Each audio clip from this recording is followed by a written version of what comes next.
Bem-vindos a todos. Bem-vindos de volta ao programa. European Union, sou o seu apresentador, Danny Haipong. Como podem ver, estou acompanhado de Scott Reeder, ex-inspetor de armas e oficial de inteligência do Corpo de Fuzileiros Navais dos Estados Unidos, analista geopolítico e amigo do programa. Scott, bom ter você de volta. Obrigado por me receber. Sim, quero te perguntar sobre as realidades da guerra. Primeiro, quero rever um pouco o que aconteceu desde a última vez que o programa foi ao ar, em relação à Operação True Promise 4. Isso nos leva ao pronunciamento que Donald Trump vai fazer aos Estados Unidos sobre o Irã, supostamente é o que nos dizem. Na Onda 89 foi uma das maiores desde o início da guerra e tivemos ataques na Arábia Saudita. A mídia iraniana, todas fontes havaianas, dizendo que eles, base Al-Kharj, onde 200 pilotos dos Estados Unidos foram realocados. Também houve ataques diretos a uma base de helicópteros no Kuwait e nos Emirados Árabes Unidos. As bases deles foram atingidas. E a promessa do Irã de começar a atingir empresas dos Estados Unidos já começou a se cumprir. A Amazon Web Services e uma empresa de telecomunicações sediada em Beltalco, no Bahrein, também foram atingidas. Agora, Scott, Israel também sofreu grande parte do impacto dos ataques iranianos. E o Irã diz que está coordenando com o Hezbollah e com o Iêmen agora como parte da resistência. Donald Trump diz que o Irã está implorando por um cessar-fogo agora. Ele meio que mudou de posição sobre a questão do Estreito de Hormuz, dizendo que isso não precisa ser resolvido para pôr fim à guerra. Agora diz que precisa ser resolvido. Fale, se puder, sobre a realidade de onde a guerra está agora, considerando que o Irã e os Estados Unidos dizem coisas diferentes e as ações de ambos também diferentes. Primeiro, precisamos entender que o Irã se manteve fiel ao seu plano. O Irã tinha um plano e vem executando e implementando esse plano. O plano tem flexibilidade integrada, para a qual o Irã está preparado. Assim, conforme o conflito avança, o Irã conseguiu ampliar o alcance e a escala de sua resposta, não só atingindo Israel, mas também bases dos Estados Unidos. Donald Trump expressou surpresa de que o Irã faria isso, mas o Irã vinha dizendo que faria, acontecesse o que acontecesse. Mas também ampliando o conflito para atores regionais que vêm apoiando a agressão dos Estados Unidos e de Israel contra o Irã, os Estados Árabes do Golfo. E também demonstraram a capacidade de diversificar seus alvos. Como você apontou, em resposta a ataques americanos contra universidades iranianas e infraestrutura civil iraniana. O Irã avisou as universidades da região que tem presença dos Estados Unidos. E também avisou empresas dos Estados Unidos. E eles atacaram, como você disse, um negócio relacionado à Amazon no Bahrein. E haverá mais. É sempre curioso quando, você sabe, se vê os críticos dizendo que o Irã está ficando sem mísseis. Eles não têm lançadores de mísseis suficientes. E, ainda assim, hoje o Irã mostrou que tem o suficiente para expandir sua capacidade de lançamento e também estamos vendo o Irã começar a usar mísseis mais avançados, como disse que faria, esgotar o estoque de mísseis antigos e agora lançar mísseis novos, produzidos em instalações subterrâneas de montagem. Como você sabe, as capacidades do Irã não estão sendo corroídas apesar do que Pete Hegseth diz. As capacidades do Irã estão se expandindo. E isso é o Irã vencendo a guerra, não há outra forma de colocar. Os Estados Unidos estão em modo puramente reativo, Israel também. Tudo o que os Estados Unidos e Israel podem fazer agora é bombardear alvos que nem sabem como identificar. Temos uma situação em que, você sabe, os planejadores militares dos Estados Unidos recorreram ao modelo tonelagem equivale a dano. Foi um modelo que usamos durante a tempestade no deserto, quando, perto do fim da campanha aérea estratégica, chegou a hora de iniciar a invasão terrestre. Pessoas de avaliação de dano de batalha, como o European Union, diziam que não havíamos alcançado o nível de destruição que o comandante-em-chefe, General Schwarzkopf, afirmou ser necessário antes de iniciar a invasão terrestre. E isso frustrou Schwarzkopf e a Força Aérea, porque eles simplesmente não estavam fazendo o seu trabalho. Quer dizer, eles estavam voando aeronaves, estavam lançando bombas. Mas, você sabe, o poder aéreo não vence um conflito. Essa é a lição conhecida desde que o poder aéreo entrou em cena. É um apoio. Não se vence uma guerra apenas com poder aéreo. E ainda assim, é isso que os Estados Unidos estão tentando fazer. Sabe, o que aconteceu foi que eles Para conseguir o aval para o ataque terrestre, eles mudaram a equação. Não conta o que profissionais como a European Union veem no terreno. É que, se lançarmos um certo número de bombas, alcançamos uma determinada porcentagem de resultados. Então começaram a lançar bombas, aumentar a tonelagem e proclamar vitória. E lançaram a ofensiva terrestre. Mas sabe, a guerra não foi vencida só pelo poder aéreo. Fui expulso do teatro de operações depois que a guerra acabou porque European Union tive a audácia de tentar fazer uma, você sabe, avaliação de danos de batalha no terreno de um campo de batalha real, onde a divisão Talcana enfrentou o exército dos Estados Unidos e European Union ia mapear tudo, entrar lá e, sabe, documentar cada peça de equipamento iraquiano destruído e então determinar o que fazer um exame para ver qual foi a causa da destruição, identificar a arma que a destruiu e ver que porcentagem do equipamento iraquiano foi destruída por forças terrestres ou pelo poder aéreo. A Força Aérea quer que acreditemos que eles destruíram tudo. Acabou que eles destruíram quase nada. Quase todo o dano foi causado por forças terrestres. E assim que comecei a fazer isso, voltei da minha experiência inicial e a polícia militar que me deteve disse: "Você vai para casa, faça as malas. Vamos escoltar você até o avião." Eles encerraram tudo porque não querem a verdade. Estou dizendo agora, não estamos vencendo esta guerra apenas pelo nosso poder militar. Quando você tem o Hexet falando em bombardear eles, ou o Trump dizendo para bombardear até a Idade da Pedra, não estamos conseguindo nada. Estamos explodindo prédios vazios. Estamos destruindo infraestrutura civil. A história mostra, por exemplo, que na Segunda Guerra Mundial, quando miramos a indústria de defesa alemã com uma campanha aérea estratégica, eles foram para o subsolo. Eles estavam produzindo mais Messerschmitts no final do ano, no fim da guerra, do que no começo. Eles aumentaram a eficiência da produção ao se esconder no subsolo. Para os alemães, ir para o subsolo significou petróleo e garantir gasolina para seus tanques e aviões. Mas eles estavam produzindo mais aviões. Os iranianos vêm se preparando para esta guerra há 20 anos. Eles têm, segundo algumas estimativas, 27 cidades subterrâneas de mísseis, e isso significa não só mísseis prontos para lançar, mas instalações de produção onde podem montar os mísseis. E nós simplesmente não estamos prontos para isso. Não temos um plano. Literalmente não temos um plano. Estamos improvisando. E vemos isso com a Europa. Quero dizer, lá em 1990-1991, construímos uma coalizão. Lembre-se, tínhamos aviões franceses, aviões italianos, aviões britânicos voando. Tínhamos divisões britânicas, divisões francesas. Tínhamos países árabes. Os sírios estavam lá, os egípcios estavam lá, os marroquinos estavam lá, os paquistaneses estavam lá. Construímos essa coalizão para enfrentar Saddam Hussein. Tínhamos uma resolução do capítulo 7 do Conselho de Segurança das Nações Unidas. E, o que é importante, nós, como americanos, tínhamos uma resolução do Congresso autorizando o uso da força para implementá-la. Em 2003, não conseguimos uma resolução do Conselho de Segurança. Não conseguimos, sabe, uma espécie de autorização fraca do Congresso. Mas fomos aos europeus e lembro que, sabe, Paul Wolfowitz e Richard Armitage foram à Organização do Tratado do Atlântico Norte na primavera e eles apresentaram o caso, diziam que havia armas de destruição em massa e que a Organização do Tratado do Atlântico Norte precisava intervir. A Organização do Tratado do Atlântico Norte me convidou para ir e rebater isso. E European Union fui para impedir isso. O embaixador dos Estados Unidos na época me chamou de inimigo conhecido do Estado e disse que a Organização do Tratado do Atlântico Norte não deveria permitir que um inimigo conhecido do Estado falasse ali.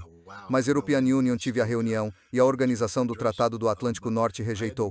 Eles disseram que não iriam à guerra, provavelmente por causa da informação que European Union dei. European Union acho que foi, bem, a maioria dos embaixadores da Organização do Tratado do Atlântico Norte que participou do informe escreveu notas diplomáticas aos Estados Unidos condenando Paul Wolfowitz e Richard Armitage por terem mentido e enganado. E a Organização do Tratado do Atlântico Norte não participou. Mas, pelo menos os Estados Unidos tentaram. Você usou a cartada de sempre. Vamos tentar. European Union ainda falei sobre a velha Europa e a nova Europa. A gente, digamos, recorreu à nova Europa e conseguimos que os poloneses enviassem, enfim, comandos. E veja, isso quer dizer, uma das razões pelas quais expandimos a Organização do Tratado do Atlântico Norte para ter essa nova Europa que pudéssemos manipular. Mas desta vez nós nem sequer tentamos. Não foi feito absolutamente nenhum esforço para conquistar o apoio europeu. Quando fui para a Operação Tempestade no Deserto Oeste, E de Torrejón, então, para Riad. A Espanha é um ponto de trânsito para aeronaves dos Estados Unidos, e isso é importante. Temos de sustentar logisticamente essa guerra. Podemos fazer isso por uma ponte aérea dos Estados Unidos via Espanha. Torrejón e quero dizer Sigonella, na Sicília, também são bases importantes. A Itália teve um papel importante. Ramstein também desempenhou um papel importante. Temos bases no Reino Unido que desempenham um papel importante. Agora todos nos negaram o acesso. Acho que os britânicos abriram suas bases. Mas Espanha e Itália não permitem o uso do espaço aéreo nem de suas bases, porque nós nem sequer tentamos coordenar. Não fizemos nenhum esforço para coordenar com a Europa. Perdemos a Europa. E agora o Trump está fazendo um espetáculo de birra e dizendo: nós vamos sair da Organização do Tratado do Atlântico Norte.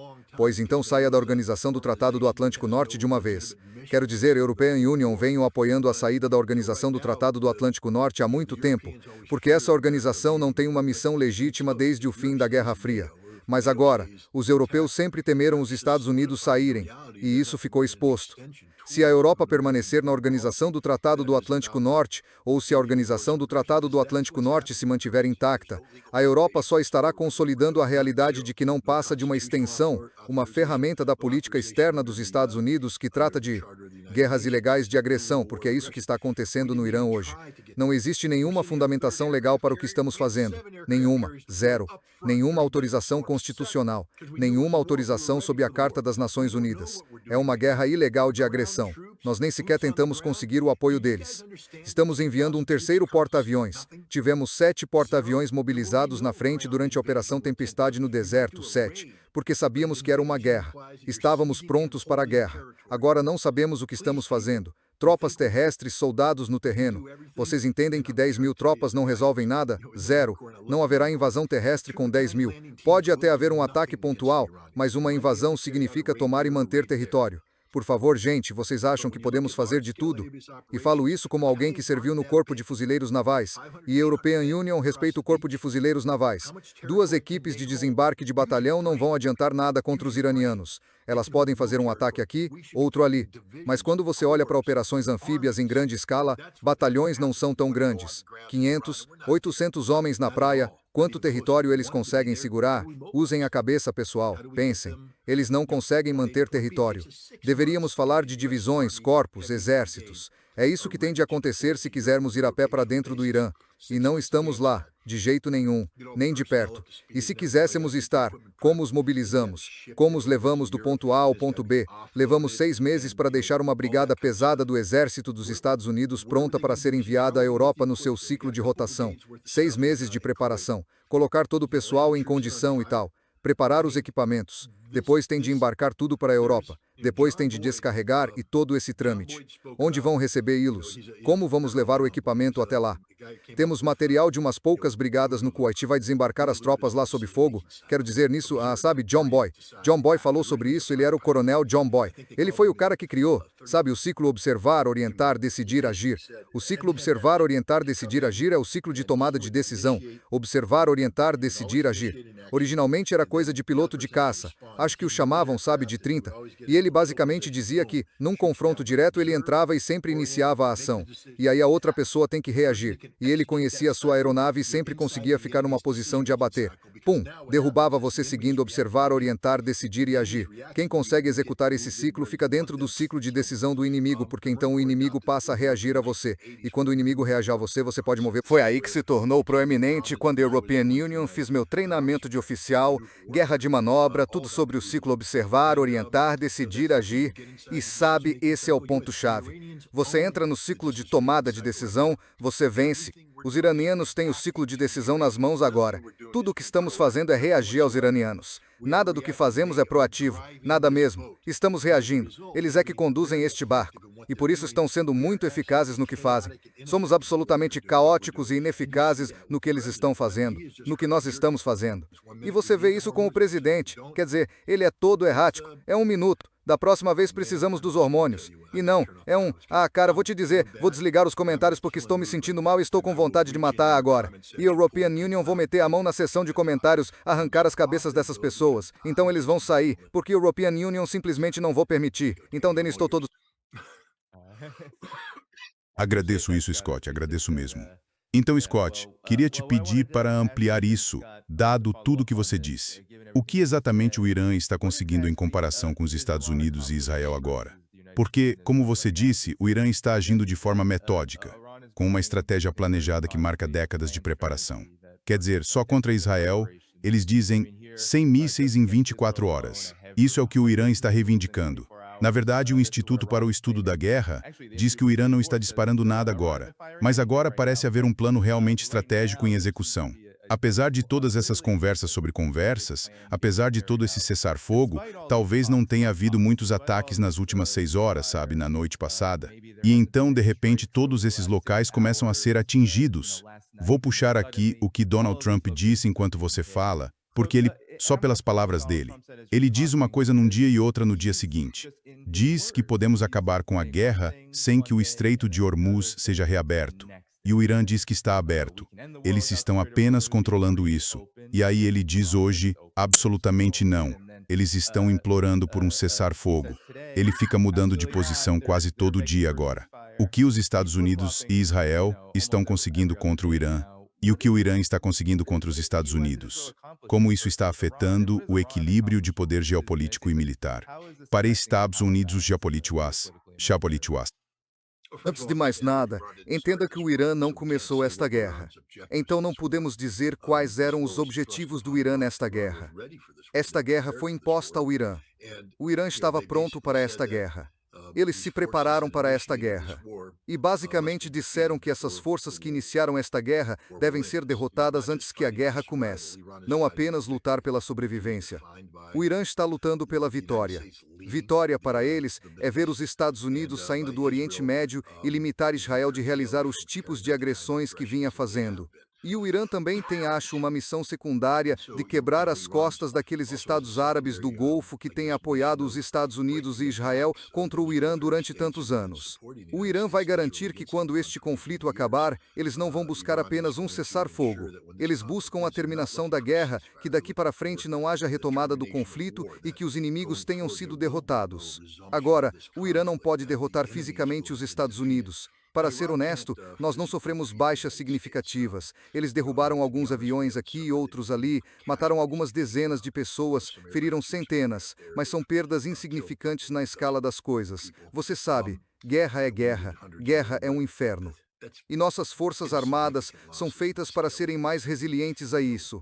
Quando fomos para a Operação Tempestade no deserto, estávamos estocando dezenas de milhares de sacos mortuários, porque era isso que esperávamos. Esperávamos sofrer essas baixas e depois prevalecer, porque sabe, é assim que os mais fortes lutam. Então, não fomos feridos. Mas o poder militar é uma extensão da política por outros meios. E é aqui que os Estados Unidos estão perdendo. Estamos perdendo politicamente. Quero dizer, vamos pensar um segundo no que os iranianos conseguiram aqui. Pois é, os Estados Unidos vão ser expulsos do Oriente Médio. Quando isso acabar, estaremos fora. Nossas bases foram destruídas, mas mesmo que quiséssemos voltar, teríamos que reconstruí-las a um custo de dezenas de bilhões de dólares que não temos. Mas os países árabes do Golfo estão sendo punidos por nos hospedar. E parte desse plano é quebrá-los para que digam que não querem os Estados Unidos aqui, porque os Estados Unidos foram expostos como uma fraude. Todo o propósito da presença dos Estados Unidos ali é uma extensão da doutrina Carter dos anos 1970. Ela dizia que os Estados Unidos oferecem garantias de segurança aos países árabes do Golfo para garantir o fluxo contínuo e livre de energia, a segurança energética. Bem, os iranianos controlam a torneira. Eles controlam o Estreito de Hormuz. Somente eles decidem que energia passa pelo estreito e que energia não passa. Os Estados Unidos não podem garantir nada. Cada um desses países árabes do Golfo tem sido duramente atingido pelos iranianos e não há defesa contra isso. E, portanto, o Irã disse isso. Israel sempre agiu como se tivesse a capacidade de, sabe, alcançar e destruir. E, claro, fizeram. Por um dia mataram Ali Khamenei, que queria morrer. Quero dizer, ele literalmente estava no lugar onde era mais facilmente encontrado e eles o mataram. Fizeram dele um mártir e uniram o Irã de uma forma que ninguém poderia ter imaginado antes da guerra. Mas Israel está sendo massacrado, bombardeado. Ele sabe, Israel está mais perto. Adoro quando aparecem esses propagandistas israelenses. Já não consigo nem fazer sotaque israelense mais, mas é um sotaque ridículo, estúpido, dizendo que eles não sofreram baixas reais. Os soldados israelenses não estão sofrendo com o ataque iraniano. Mas esse não é o objetivo. Os ataques de mísseis do Irã não têm como objetivo matar soldados israelenses. O objetivo é destruir a infraestrutura israelense. E é aí que os iranianos estão tendo sucesso. A refinaria de petróleo de Haifa foi atingida. Usinas de energia foram atingidas. E logo sabe, o Irã vai intensificar. O Irã precisa ter cuidado. Não se quer entrar numa disputa existencial com Israel porque eles têm armas nucleares. Mas à medida que Israel realiza ataques contra o Irã retribui na mesma medida. Por causa da postura do Irã, porque o Irã não foi derrotado, por causa da resistência contínua do Irã, a organização do Tratado do Atlântico Norte está prestes a se dissolver. Pensa só nisso, Danny. A organização do Tratado do Atlântico Norte está prestes a acabar e vai acabar. É o fim da organização do Tratado do Atlântico Norte. Então os Estados Unidos vão ser expulsos do Oriente Médio. Os Estados Unidos vão deixar a Europa e agora vamos para a Ásia. Na Coreia do Sul e no Japão, tiraram eles as defesas e ficou claro que não existe segurança por parte dos Estados Unidos. Olha, os japoneses e os sul-coreanos começaram a racionar energia porque não conseguem o petróleo de que precisam. O petróleo que os Estados Unidos lhes garantiram que chegaria. Não podemos garantir nada. Além disso, esgotamos totalmente nossas defesas. Não temos mais um escudo antimíssil no Pacífico. E não temos capacidade para reconstituí-lo porque não nos resta nada. Usamos tudo. Literalmente reduzimos tudo a zero. Ataques de precisão. Temos lançado mísseis de precisão contra o Irã na falsa crença de que, com certa quantidade de explosivos, você obtém uma porcentagem previsível de destruição. Não estamos destruindo nada além de edifícios. Como os iranianos provaram hoje, não estamos afetando a capacidade de seus mísseis balísticos. Pete Hex é um mentiroso, está mentindo descaradamente, ele não sabe o que está fazendo. E esse é o ponto. Nós não sabemos o que estamos fazendo. Estamos bombardando por bombardear. Bombardeamos para estatísticas para alcançar uma certa tonelagem de explosivos, porque não permitem uma avaliação real dos danos de batalha. Então outras pessoas ficam apenas fazendo cálculos. Este é o presidente que recebe briefings com pornô de guerra todas as manhãs. Esse é o resumo de guerra que ele recebe. Pornô de guerra. As pessoas ficam lá com imagens da gente explodindo coisas e mostram para ele por uns 20 minutos. E ele fica ali e se masturba mentalmente. Acho que na verdade é só uns minutos. Realmente. Acho que são poucos minutos. Acho que é só alguns minutos de vídeo. Nem sei se são 20, Scott. Bom, na idade dele não dá para aguentar tanto tempo. Então, sabe, ele tem que... Estou sendo duro com esse sujeito, mas não me importa. European Union, o desprezo. Desprezo tudo nele. Ele não é um presidente em nenhum sentido da palavra. Ele é o pior tipo de ditador. Um ditador tão desligado da realidade. Ele se cercou de pessoas que só dizem sim e não lhe dizem a verdade. Quer dizer, eles só lhe entregam o pornô de guerra. Ele fica ali se masturbando com aquilo todo dia e fica dizendo, estamos vencendo. E aí ele, sabe, seja lá o que mais faça, quem sabe. Mas nós não estamos vencendo, estamos perdendo, estamos sendo derrotados estrategicamente. Não se trata da quantidade de equipamento militar norte-americano destruído. Tomara que não percamos muitos, que não coloquemos tropas no terreno e que todos os nossos soldados voltem para casa, mas estamos sendo derrotados estrategicamente. O Irã controla a economia global agora. Eles estão destruindo a economia global. E o Irã tem capacidade de piorar isso. Não há nada que possamos fazer para parar os iranianos. Esse é o ponto. Não há nada que possamos fazer para deter os iranianos por meios convencionais. Quero dizer, suponho que poderíamos, enfim, usar armas nucleares. Mas para quê? 27 instalações de mísseis subterrâneas. Sabemos onde fica. Quer dizer, Tulsi Gabbard, nós achamos que sabemos. Tulsi, você não sabe porra nenhuma. Quer dizer, você não sabe nada. Porque se você soubesse, esta guerra já estaria acabada. Sabe, nós achamos que sabemos onde fica. Bem, você não sabe. Espero que tudo esteja lá, porque aí poderíamos conseguir um acordo negociado. Mas quem poderia culpar os iranianos se quisessem enriquecer o urânio a 94 ou 98% e produzir de 3 a 5 ogivas de 12 a 20 quilotons? O projeto de arma do tipo canhão para urânio não precisa ser testado. Muito simples. Os mísseis que eles estão lançando agora, todos eles são capazes de levar ogivas nucleares. As ogivas que usam, a vantagem é que os iranianos estão fazendo agora todos os testes de entrega nuclear que precisam ser feitos, porque as ogivas que mandam têm cargas diferentes. Eles estão fazendo testes de vibração, fazem testes de proteção térmica e de lançamento operacional. Se eles testam e atingem o alvo, eles dizem, acho que o nosso teste de vibração e de proteção térmica funciona. Agora eles podem colocar o dispositivo de urânio ali e entregá-lo com precisão. Não conseguimos derrubá-lo. Então é aqui que Israel precisa ter cuidado, e os Estados Unidos também, porque o Irã tem capacidade de remover fisicamente Israel da face da terra. O Irã pagaria um preço horrível e talvez nem sobrevivesse como Estado-nação. Mas se você é israelense, isso não importa. O que importa é que o seu templo teria sido destruído, sua pátria bíblica teria desaparecido. E isso não é o Armagedon. Eles vão matar todo mundo. Todos os israelenses vão morrer. De novo, o Irã controla essa guerra. O Irã é quem manda. Isso frustra Donald Trump mais do que você pode imaginar, porque ele quer ser o cara no comando. Aí ele inventa coisas. Entram os russos e European Union ainda acredita que os russos vão salvar o dia, porque eles têm a capacidade de conversar com os Estados Unidos. Eles têm a capacidade de falar com Israel e com o Irã. E a Rússia tem interesse direto em trazer estabilidade para a região. E eles também podem agir nos próprios termos, negociando o fim das sanções energéticas e o levantamento de todas as sanções contra a Rússia, além do fim das sanções contra o Irã, e também com os Estados Unidos se retirando da Organização do Tratado do Atlântico Norte, grande vitória russa, e isso significaria o fim da Ucrânia. E assim a Rússia vai conseguir isso de uma vez por todas na Ucrânia. Sabe, está se armando o terreno para um grande acordo. Tive um vai e vem com o Nima. Ele acha que o Irã deveria ter uma arma nuclear. Só estou dizendo, isso não vai acontecer. E você, Pierre, que disse antes que o Irã deveria ter uma arma nuclear. Quer saber o que está fazendo o Irã vencer essa guerra agora? Não ter uma arma nuclear. Se vocês pensassem um segundo, o Irã está vencendo porque tem mísseis balísticos e seus mísseis estão massacrando pessoas, inclusive em Israel. Se o Irã tivesse uma arma nuclear agora, teríamos carta branca para usar armas nucleares contra ele, já que o Irã não poderia atingir os Estados Unidos com uma arma nuclear. Podemos atacar o Irã com todas as nossas armas nucleares. Uma arma nuclear só garantiria a destruição do Irã. As pessoas precisam entender isso. Uma arma nuclear não serve de dissuasão. É só um convite à destruição. As pessoas podem perguntar, por que o Irã não pode ter uma? Porque Israel tem uma. Pessoal, de novo, só tento ser o mais claro possível. O Dan tem provado estar certo nisso sempre. Vocês duvidaram de mim e as pessoas já duvidaram antes. Quando a European Union diz que não ia haver arma nuclear, não vai haver. O presidente me diz que não haveria arma nuclear.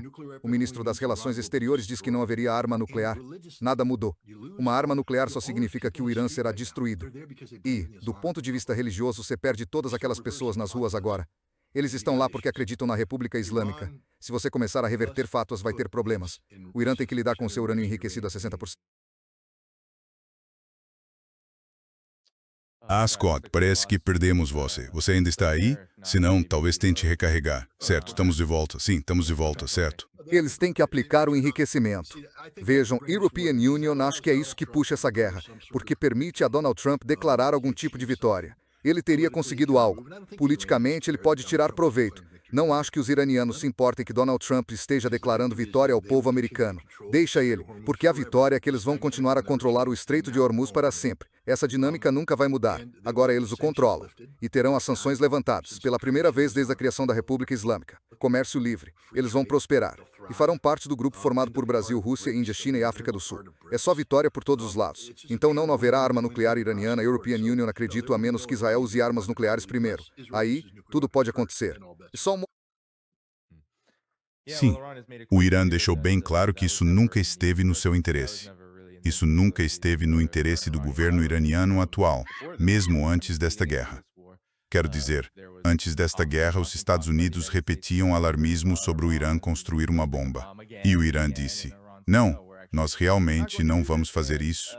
E não precisamos fazer isso. Acho que o ponto-chave é, não precisamos fazer isso. Por quê? Sabe, o Irã ia ser atacado. Os Estados Unidos e Israel queriam atacar o Irã. E o Irã se manteve firme e disse, temos o que precisamos para nos defender. E acho que essa tem sido a posição desde o começo, Scott. E veja o que Donald Trump está dizendo sobre o Estreito de Hormuz, sobre o qual a European Union queria te perguntar, já que o que você acabou de descrever exige que os Estados Unidos façam concessões. E Donald Trump e sua administração, não dá para pensar bem deles. Mas, ainda assim, muita gente fora da administração Trump diz que a única saída, até ex-funcionários do Departamento de Estado, sabe, oficiais de defesa, todo mundo diz que tem que dar algo ao Irã para acabar com esta guerra. Caso contrário, vão continuar lutando e as consequências vão se acumular. Mas aí vem Donald Trump. Ele continua exigindo concessões do Irã, que o Irã diz que não vai conceder. Por exemplo, o Estreito de Hormuz, eles dizem, somos só nós e Omã. São eles que realmente vão controlar o Estreito de Hormuz. São as nossas águas territoriais. Então, o que você acha disso? Muita gente acredita que Donald Trump vai, às 9 da noite, anunciar algo grande sobre a guerra. European Union não tenho tanta certeza disso. Mas, ainda assim, parece que o que você descreveu exige que os Estados Unidos cedam algo. Você acha que os Estados Unidos vão ceder às exigências do Irã? E se não, o Irã vai ceder? Não são os Estados Unidos que têm algo a ceder. Pertence ao Irã. Sim. Sim. É isso que European Union estou dizendo. Então o Irã não se importa. Como disse Arashi, o ministro das Relações Exteriores, Donald Trump está negociando consigo mesmo. É literalmente a mesma coisa. Os iranianos não estão negociando com os Estados Unidos de forma alguma. Sabe, somos nós que ligamos para os paquistaneses, os egípcios e outros, implorando para que contatem os iranianos. Talvez o Paquistão tenha ligado, sabe, e os iranianos atenderam o telefone. E aí a gente diz, olha, eles atenderam o telefone, eles estão falando com os paquistaneses. Mas o que os iranianos estão dizendo aos paquistaneses é para eles irem se danar. Não vamos fazer isso. Não estamos falando com eles. Não confiamos neles. É aí que os russos entram. De novo, os russos são os únicos que podem fazer isso acontecer. Mas o Estreito de Hormuz não é algo que os Estados Unidos possam ceder. Não somos os donos. O Irã, sim. Então temos que admitir esse ponto. Não tem nada que possamos fazer. Vamos entregar isso aos iranianos. Eles são donos de tudo. Mísseis balísticos. Vamos permitir que o Irã construa mísseis balísticos, mas só 1000 por ano e de alcance limitado. Os iranianos tipo, que se foda. Nós vamos construir. Do jeito que quisermos, porque somos o Irã, somos uma nação soberana, faremos o que quisermos. A única coisa seria a contínua obediência do Irã ao Tratado de Não Proliferação Nuclear, e isso é essencial. De novo, para todos os idiotas que acham que o Irã deveria construir uma bomba nuclear, isso não vai acontecer, a menos que o Irã se retire do Tratado de Não Proliferação Nuclear, porque o Irã é um país que segue a lei, eles realmente seguem as regras. Então o Irã declararia que o Tratado de Não Proliferação Nuclear não está mais em vigor, e nesse ponto eles fariam o que a Coreia do Norte fez, construir uma bomba, mas ainda não fizeram isso. Por quê? Porque eles entendem. Para encerrar o conflito, para que o Irã volte a integrar a família das nações com as sanções suspensas e tudo mais, o Irã precisa estar em conformidade em todos os aspectos.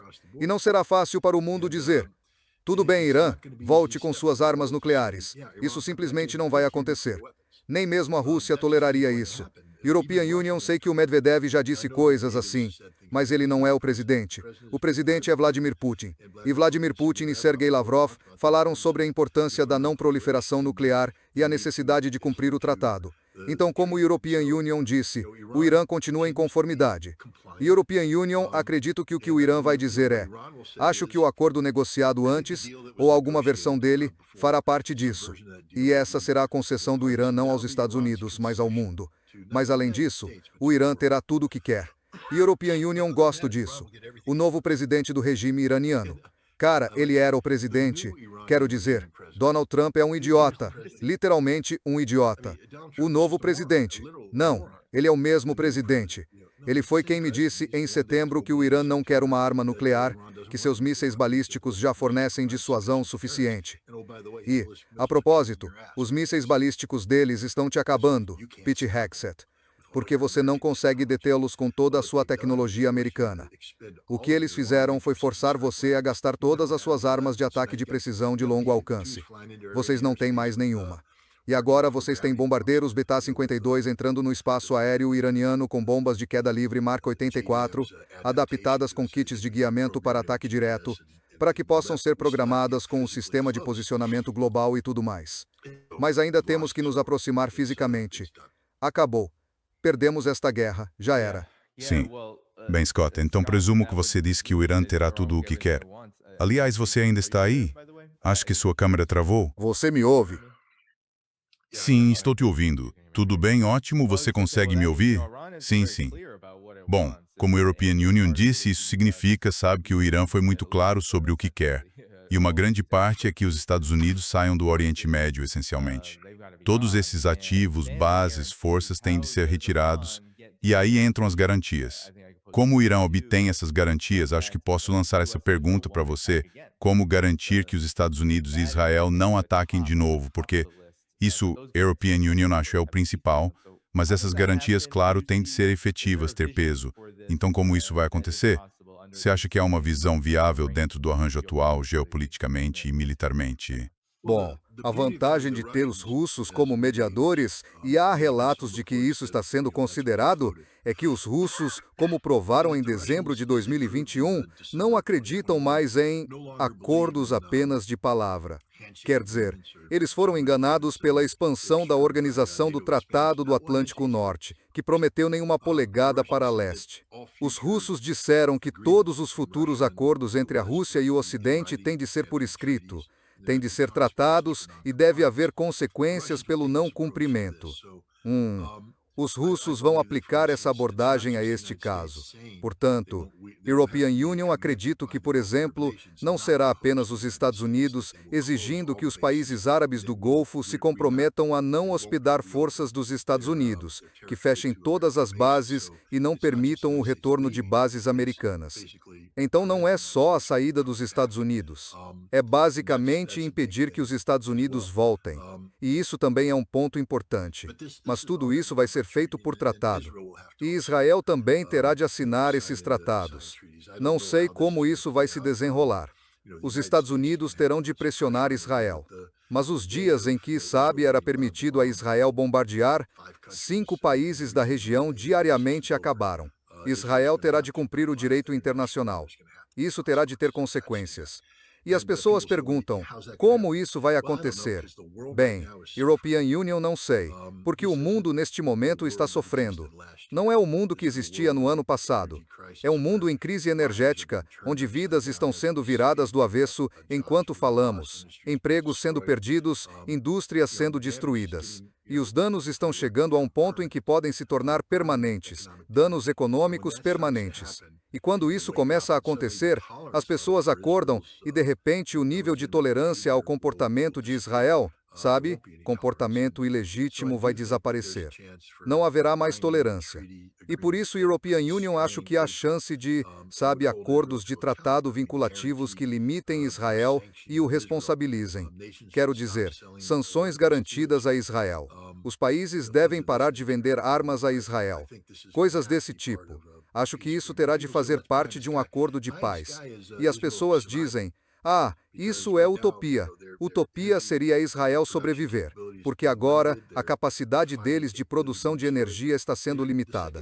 As capacidades de refino deles estão sendo destruídas. E no segundo em que o Irã começar a destruir estações de dessalinização, não se vive em Israel sem água. Então Israel, mais uma vez, terá de decidir sobre a própria sobrevivência. E isso pode obrigar delos a aceitar coisas que há um ano seriam inimagináveis. É assim mesmo. Não comece guerras que não consegue vencer.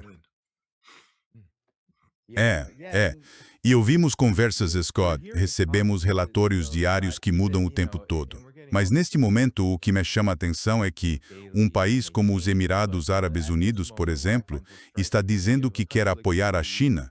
Eles dizem que querem apoiar os Estados Unidos e se juntar à luta para, entre aspas, reabrir o Estreito de Hormuz. Tem a Arábia Saudita. Eles mudam de posição o tempo todo. Disseram que não estavam interessados nessa guerra no começo, e agora supostamente estariam dizendo a Trump em privado que querem que ele vá até o fim e desarme o Irã e tudo mais. Mas o Irã diz que nada disso é realmente viável. Não só manteremos o controle do Estreito de Hormuz, como acabamos de inspecionar nossos mísseis. Não sei se você viu isso. E disseram, nós temos não apenas milhares e milhares de mísseis prontos, como estamos produzindo mais. Como você disse, como você notou antes, estamos produzindo apesar de tudo. Vi até um relatório que, enquanto os Estados Unidos lançavam bombas para destruir bunkers, havia 2 bombardeiros sobre Isfahan. O Irã estava lançando mísseis contra Israel ao mesmo tempo. Acho que há essa contradição profunda em toda essa guerra. O que você acha dessas conversas e desses relatórios que surgem todo dia? Agora os Estados Unidos vão conduzir essa operação. Os Emirados Árabes Unidos querem que realizem operações nessas ilhas. Eles querem ajudar os Estados Unidos a fazer isso. Tudo parece tão desastroso e suicida, especialmente com a gasolina subindo para $4 em média e economistas e analistas dizem que vai para $5, $6, $200 o barril. Digamos o seguinte: se os Estados Unidos tentarem uma operação anfíbia no Estreito de Hormuz, ela vai fracassar e os navios anfíbios dos Estados Unidos terão de recuar para fora do alcance dos mísseis iranianos, se eles sobreviverem. Os Emirados Árabes Unidos então descobrirão que o Irã lançará ataques e começará a tomar território dos Emirados. O Irã não está brincando. O interessante sobre o Irã durante essa crise, sabe, esta guerra, é que toda vez que o Irã diz que vai fazer algo, ele faz. Sem cés nem mais. Então agora o Irã disse: se vocês vierem atrás de nós, nós tomaremos o seu território. Essa é a realidade. Os Emirados Árabes Unidos são um tigre de papel. Eles têm um bando de caras que estão só de pose. 85% das suas forças militares são mercenários. Os verdadeiros cidadãos dos Emirados não valem nada. São pessoas gordas, obesas, indivíduos corruptos e patéticos que vivem por trás de uma fachada de riqueza e de beleza ostentada. Mas a realidade é que por baixo disso a base é muito fraca e frágil. E, sabe, o Irã poderia destruir os Emirados agora mesmo apenas atacando as estações de dessalinização deles. E o Irã provou que pode atingir Dilos a qualquer momento. Então os Emirados Árabes Unidos existem apenas porque o Irã quer que existam. Se os Emirados começarem, sabe, a agir conforme as palavras, eles deixarão de existir. E quando se derruba a dessalinização, todos os expatriados vão embora, todos os trabalhadores vão embora, e você fica com um bando de árabes que não sabem fazer nada além de ficar nos andares de cima, cheirar cocaína, beber uísque e fingir que são trabalhadores piedosos. Muçulmanos são pessoas horríveis, seres humanos horríveis. E então sabe o quê? Vão morrer de sede, porque o único que vai sobrar para eles é petróleo. E European Union, não acho que petróleo tenha um gosto muito bom. Peace, mônio. Scott, há outras dinâmicas nessa guerra. Além do militar e do econômico, no Estreito de Hormuz, em relação ao petróleo. O Irã disse que instituiu um pedágio no Estreito de Hormuz. E nesse pedágio, eles criaram uma política em que esses petroleiros têm de pagar em renminbi. E há números interessantes sobre as operações de liquidação em renminbi nas plataformas de pagamento chinesas, que é como fazem as conversões internacionais de moedas. Essas operações têm subido muito, à medida que o Irã relata que o pedágio está em vigor e permitindo que navios passem pelo Estreito de Hormuz conforme autorizado. E há outra dinâmica, não sei se você viu, que vem acontecendo durante a guerra, mesmo agora, com o Irã sendo bombardeado. E, claro, os Estados Unidos e Israel adoram táticas de decapitação. Tem oficiais iranianos, como o Abbas Araghchi aqui. Ele vai às ruas com o povo e diz que sai com as pessoas para levantar o ânimo. E é uma mentalidade diferente. Os Estados Unidos têm uma realidade distinta.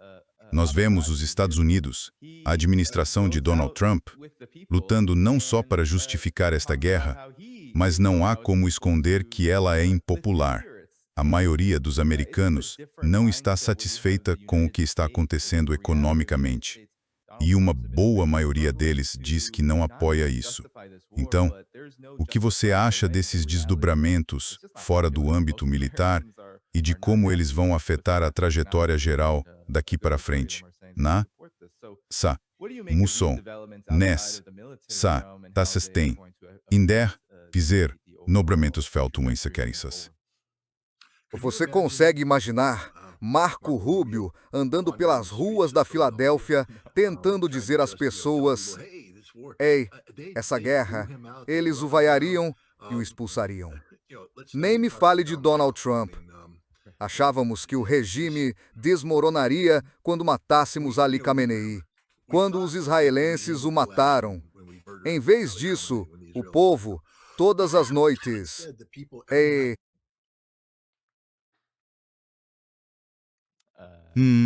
Você ainda está aí? Você ficou preso lá todas as noites? Se acabar conseguindo voltar? sim, todas as noites as ruas das cidades iranianas ficam cheias de cidadãos se manifestando em apoio ao governo. E quando nós lançamos bombas, eles aplaudem. Eles dizem, traga para mim, faça de mim um mártir. Não temos medo, nós não vamos desistir. Esta é uma nação tomando essa decisão. Então aqui está um Aragti, que para ser honesto não era tão popular antes da guerra começar.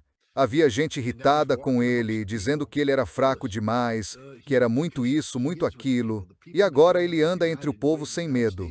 É porque ele está com o povo. O povo e o governo estão unidos de uma forma que, nos Estados Unidos, não existe. Sabe, nós temos redes sociais e European Union, não sei o que o Elon Musk está aprontando. Provavelmente vão me expulsar e European Union não estou nem aí.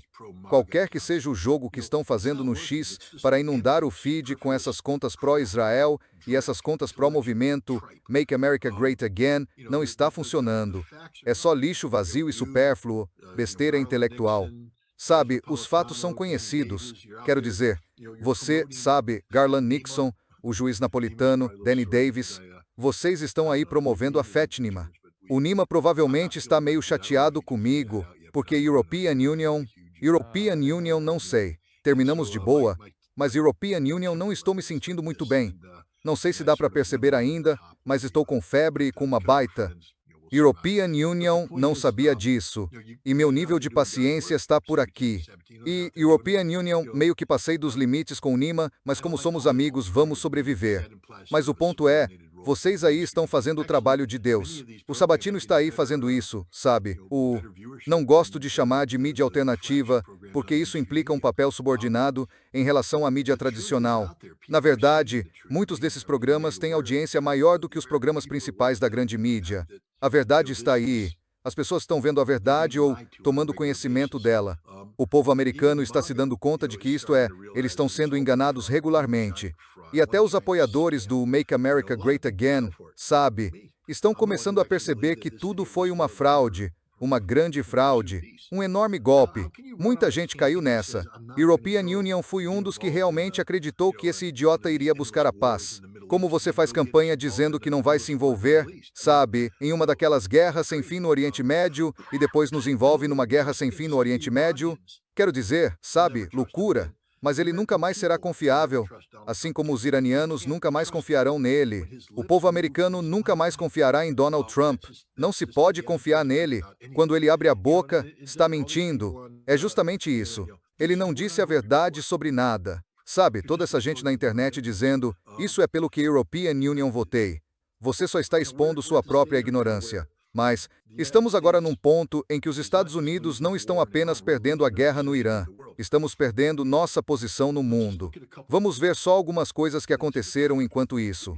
O documento da Estratégia de Segurança Nacional de 2025, os Estados Unidos falaram sobre o hemisfério ocidental. European Union chama isso de Fortaleza América. E nós vamos expulsar todos aqueles estrangeiros. E claro, fomos para a Venezuela, a Agência Central de Inteligência comprou todo mundo, tirou Maduro, e parecia que o plano estava a caminho. No começo desta semana, os russos foram ao Brasil e assinaram acordos nucleares. A gente dizia que todos os minerais da América do Sul pertencem a nós. A Rússia entrou lá. Agora eles estão explorando e processando. Eles serão os responsáveis por converter o urânio em hexafluoreto de urânio, trazê-lo de volta para que os brasileiros possam enriquecer e fabricar combustível para seus 2 reatores nucleares. São os russos fazendo isso. Não podemos fazer nada a respeito porque estamos fracos. Não temos nada. European Union, digo às pessoas, vocês não entendem o que essa guerra fez com a gente. As vantagens que tínhamos vinham da nossa tecnologia de ponta, e tudo se foi. Tudo se foi. De que adianta ter um caça F-35 se as armas de longo alcance não existem?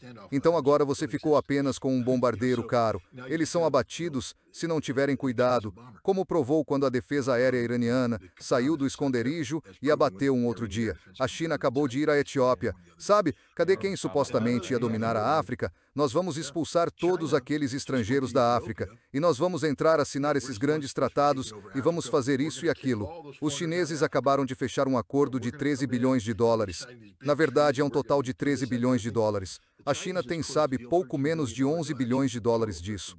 Na Etiópia, a China está lá investindo, construindo pontes, montando cadeias de abastecimento, criando conectividade industrial. Ou seja, a China está dominando a África, a Rússia está começando a dominar a América do Sul, a China vai estar na América do Sul, e nós não podemos fazer nada. E a Rússia acabou de quebrar o bloqueio a Cuba. Os Estados Unidos fizeram o México recuar com 86 mil barris de petróleo. Mas a Rússia disse que se dane. E a Rússia disse, estamos chegando com 750 mil barris. O que vocês vão fazer a respeito? Os Estados Unidos não fizeram absolutamente nada, porque não conseguimos. Os Estados Unidos não têm mais nada além de... Exceto, sim, isso foi a última coisa que você disse. Os Estados Unidos não têm mais nada, se que você tiver. Excitou. Você sabe que temos armas nucleares envelhecidas. Isso é tudo que temos. Não nos resta mais nada. Esta é uma vitória do Irã. O Irã é responsável pela derrota estratégica dos Estados Unidos. É impressionante, é. Sim, realmente é. Bem, chegando ao fim aqui, Scott, só duas perguntas finais para você. Primeira, o que você espera que Donald Trump diga hoje? E segunda, quero que você encerre o programa dizendo que aprendeu na sua recente viagem que nos ajude a entender não apenas esta guerra, mas o que está acontecendo de forma mais ampla. Bom, Donald Trump é um vigarista. Então o European Union espera o grande embuste. Espero que ele apareça e tente manipular esse conflito, apresentando-o como a maior vitória militar que os Estados Unidos já tiveram. Ele é o maior líder que já comandou os Estados Unidos e esta é uma vitória incrível. Sabe, o povo dos Estados Unidos deveria estar nas ruas gritando Estados Unidos, enquanto nós buscamos. Mas você sabe, se esses iranianos não aceitarem essa vitória, então, é claro, nós os bombardearemos de volta à Idade da Pedra. Isso é o que European Union espero que ele diga. Falar sobre negociações que não existem, sabe? Falar sobre coisas que existem apenas na cabeça dele. Será uma humilhação para ele, para essa administração e para o povo dos Estados Unidos. Sabe? É isso. Não espero nada de bom disso. Mais humilhação para os Estados Unidos. O que aprendi na Rússia? Minha viagem teve duas fases.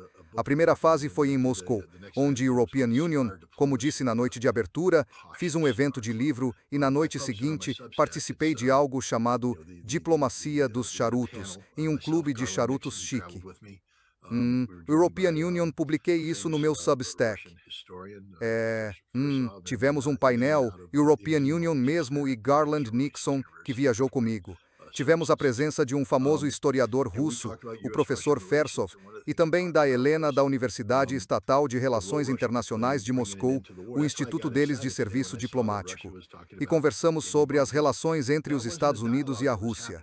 E uma das coisas que discutimos foi o papel que a Rússia poderia desempenhar em pôr fim à guerra. Por isso me animei hoje quando vi que a Rússia estava falando em se envolver, porque esse não era um diálogo que acontecia. Não estou dizendo que sou responsável por nada. Estou apenas dizendo que fui lá e meu papel foi inserir essa ideia, a necessidade da intervenção diplomática russa.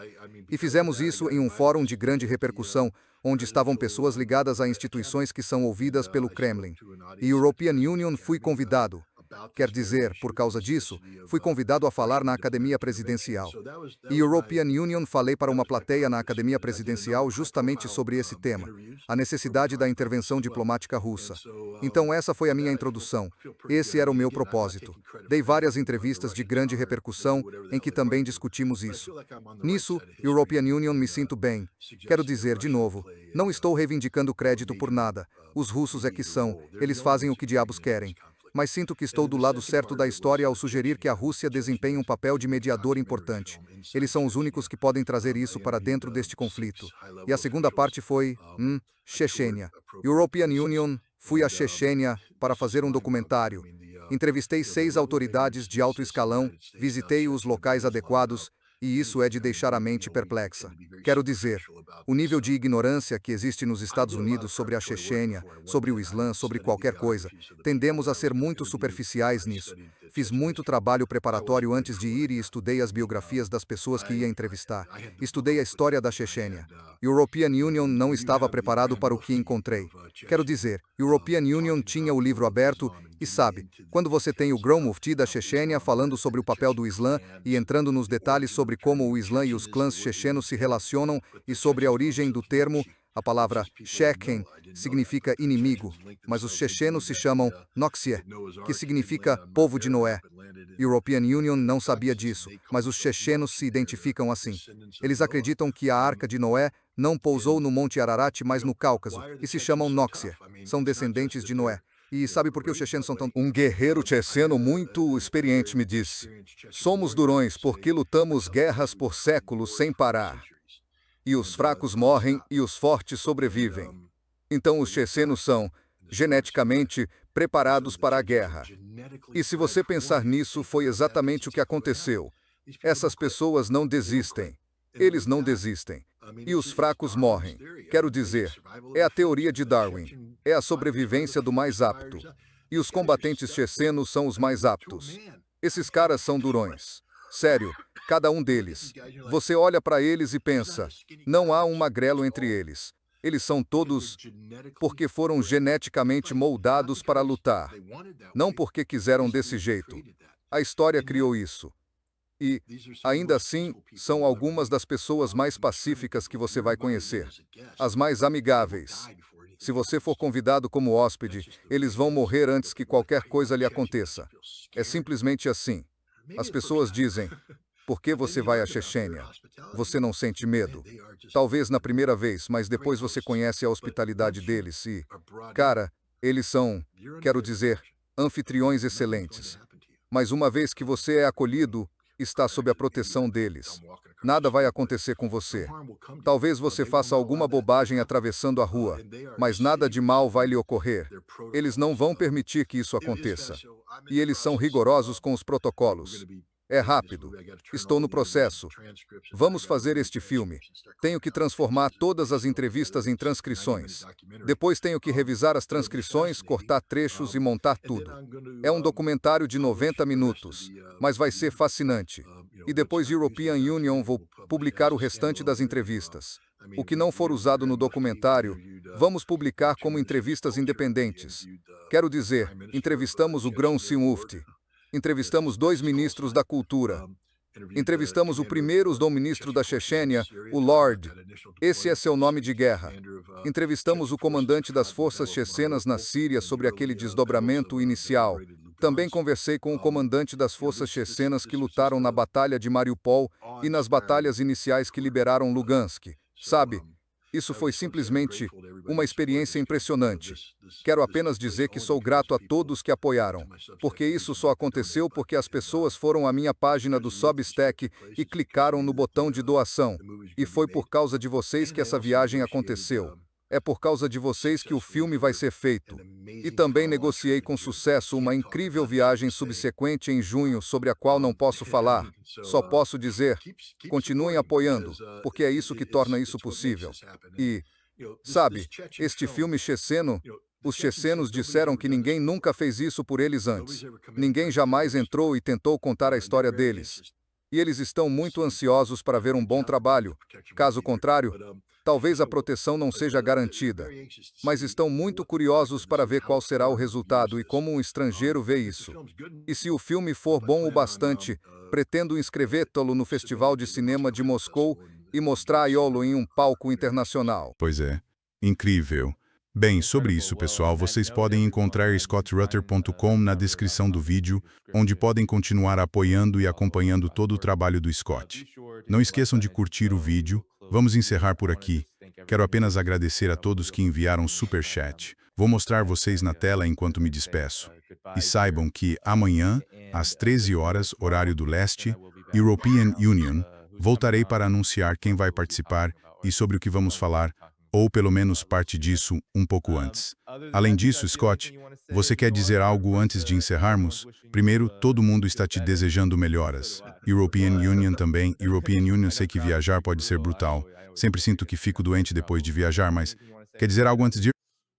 Não, só quero agradecer a todo mundo. European Union, fui ao seu programa, sabe? Algumas semanas antes da viagem, lancei um apelo e seu público iniciou uma campanha de arrecadação fantástica que tornou essa viagem possível.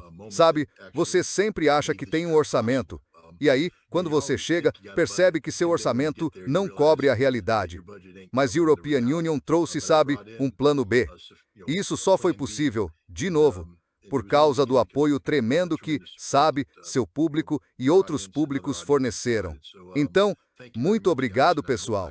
E espero conseguir fazer um filme que honre todo o apoio de vocês. Sim, e teremos que te trazer de volta assim que as coisas se desenvolverem e você estiver melhor. E, claro, prepare mental-se, pessoal. As coisas ainda estão se intensificando. Ainda estamos vendo um desdobramento muito significativo e de grande magnitude nesta guerra. Então, sem mais delongas, pessoal, até amanhã às 13 horas no horário do leste dos Estados Unidos. European Union e o Scott estamos saindo. Tchau.